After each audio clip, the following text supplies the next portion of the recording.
Hello and welcome back to Cracking the Cryptic for today's second video. Now, big day on Patreon. We are releasing the 5 videos solving Scott Strossal's pirate puzzle hunt. Yes, you heard that right. Patrons on their $3 a month subscription are getting 5 videos showing how to solve the 4 puzzles and the hunt in general. And you're going to need to set aside about 3 hours to watch the lot. That's why it's 5 videos. So something quite interesting clearly going on there. And do have a look at that. We will also be putting up all the names of the people who sent in the right answer, and I offer my serious congratulations to them. The Kickstarter campaign is going brilliantly, still picking up thousands of dollars a day, which is great news. I mean, I really think the product's going to be magnificent in the end. I mean, we would say that, but I honestly believe it.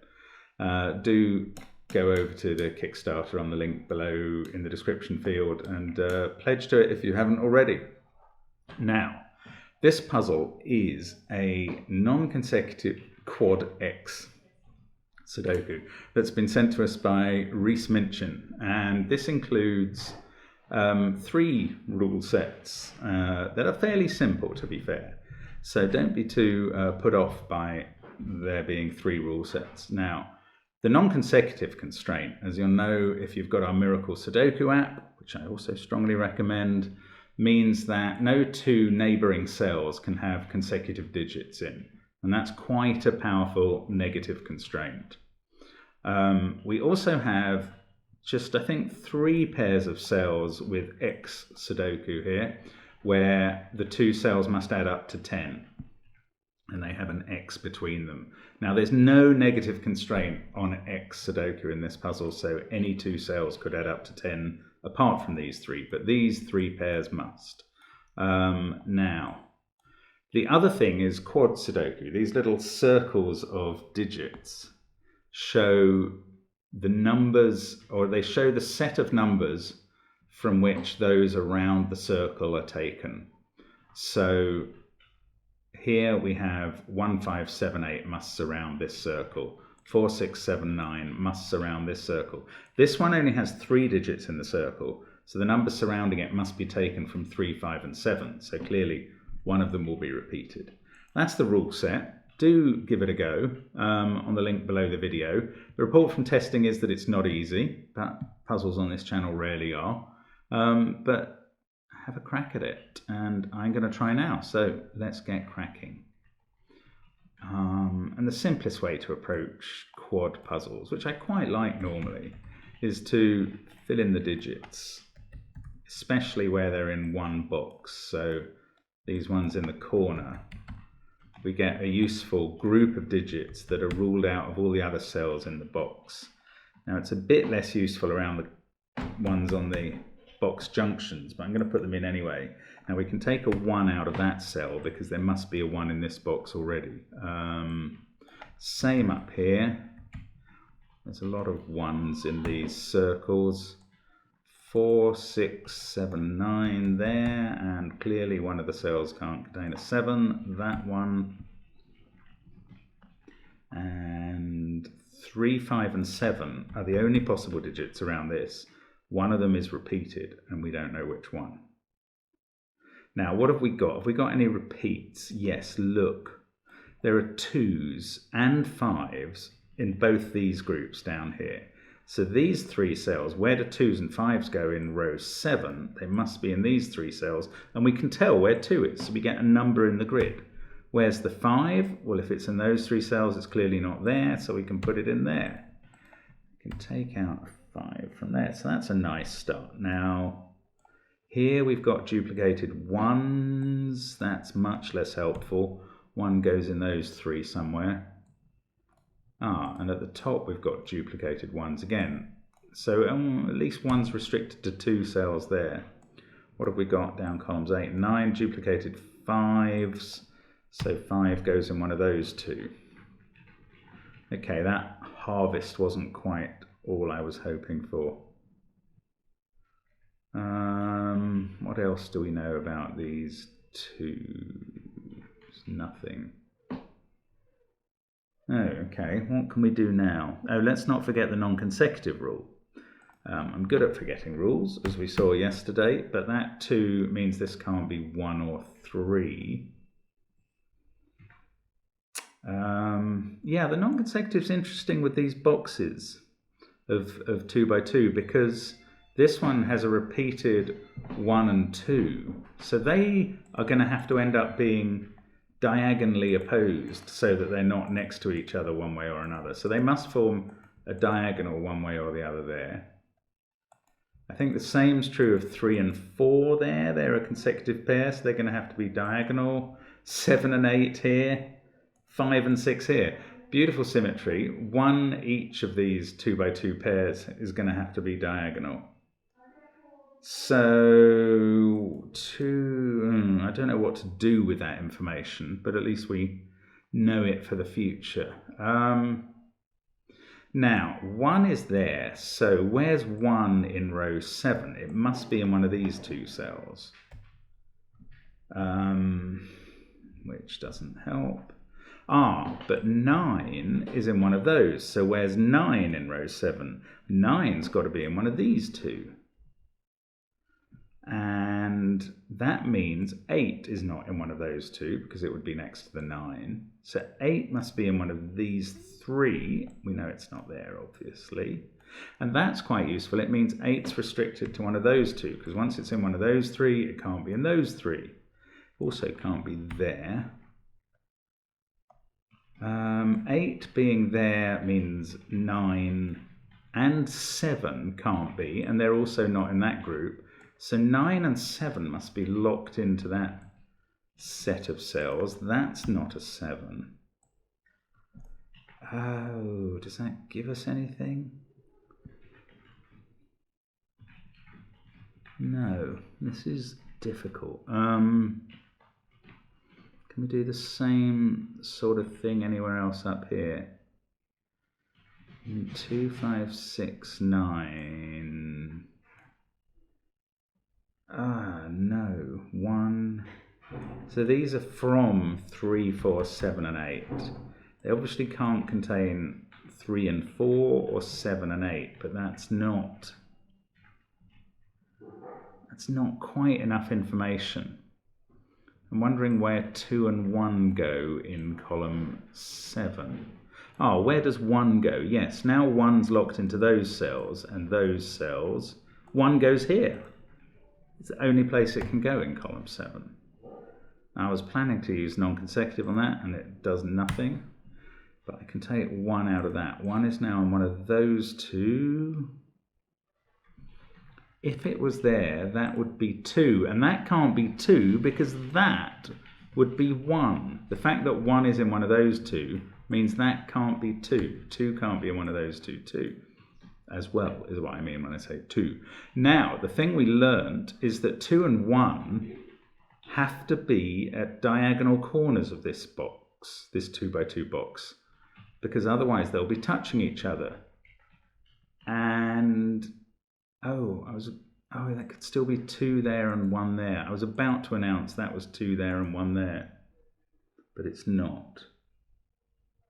2 can't be here because it would have to be diagonally opposite 1. So 2's in one of these, 1's in one of these. 1 is therefore not here. And therefore, the 1 that was going to be in one of those 2 cells must now be in this one, if I've got that logic right, and I'm not absolutely sure I have. But let's carry on assuming that is right. Now 1 has to be in one of these 2. Because of those. And if it's in those, it must be down here in one of these 2, because that's the only place it can be in column 6. Oh, it's almost broken through. There's something lurking here somewhere. What is it? We just don't know whether 5 is repeated here. I'd love to write in a 5 here, but in fact those could be the same, both be 3 and that be 7. No, those couldn't both be 3. because we've already got a 3 in rows 6 and 7 in one of those. And they couldn't both be 7 because those couldn't both be 7 because we've already got a 7 in one of those in columns 6 and 7. So the repeated digit is a 5, and I can write that 5 in there. And that is a 3-7 pair, and that felt like a really brilliant deduction and gets me literally nothing in the grid. Let's have a look at this X. This can't be 1, 2, 5 or 7. So 3, 4, 6, 8 or 9. Making this 7, 6, 4, 2, not 1 obviously. So it can't be 9, and that's vital because we knew 9 was locked into one of those. So 9 goes here. This now can't be 8. This can't be 8 as well, so that's getting reduced all the time. 9, 2, 5, 3, 4... 6 is definitely in one of those cells in this row. No, it's not. It could be there. That's a nonsense conclusion. 9 there and 9 up here. So 9's in one of these two. And that means 8 can't be in one of those two, or it would break the non-consecutive rule. So where is 8 in column 1? It's got to be here. And that is excellent, because that takes 8 out of that cell. It also takes 9 out of that cell to stop it being consecutive. So 9 does go there. Got an 8 here and an 8 here. Where does 8 go in column 2? One of these 3 cells, but 2 of them are next to 9's. So 8 goes in there. 7 is in one of those, so it's not in those cells. And it's not in those 2, which are next to 8, so it's in one of these 2. And that means this can't be 6, or it would be next to 7, so we can take that out. And this is down to 2 possibilities now, and in fact that gives us a 3-6 pair, so this is 8. And this isn't. 3, 6, 8, 2, 5. So we've got 1, 4, 7. This is a 7, in fact, because of the 3-6 pair. We've got 1 and 4 to go in there.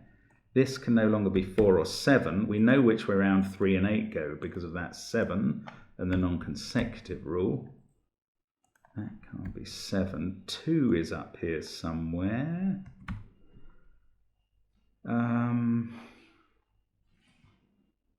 Yeah. Where does 2 go in this row?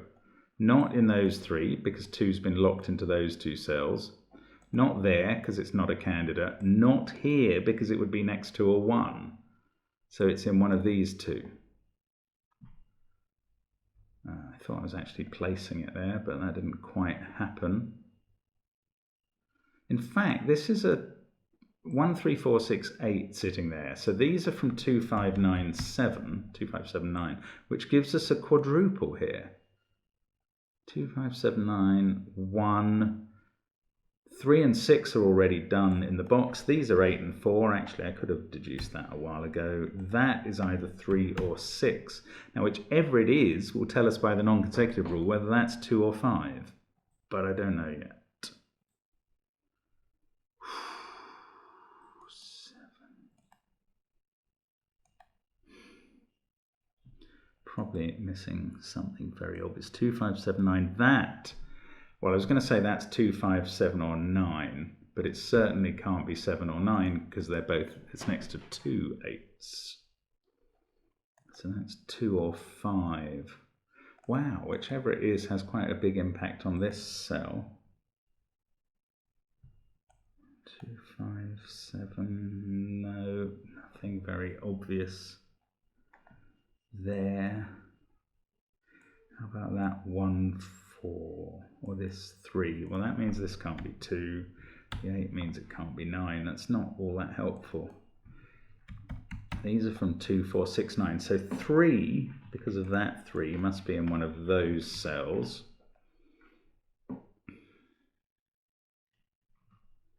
So 4 and 2 can't be in those cells with the 3.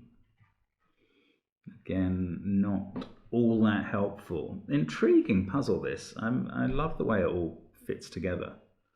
Very strange. Not what I was expecting at all.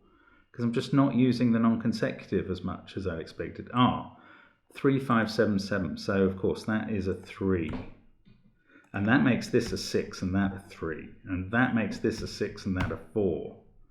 And that makes this a 7. Now we're cooking a bit. Right. That's not 2. And of course 2 has to be in these because 8 and 9 can't be together. 4, 7, 1, 9, 8. This can't be 6, and that can't be 6 because of that 6.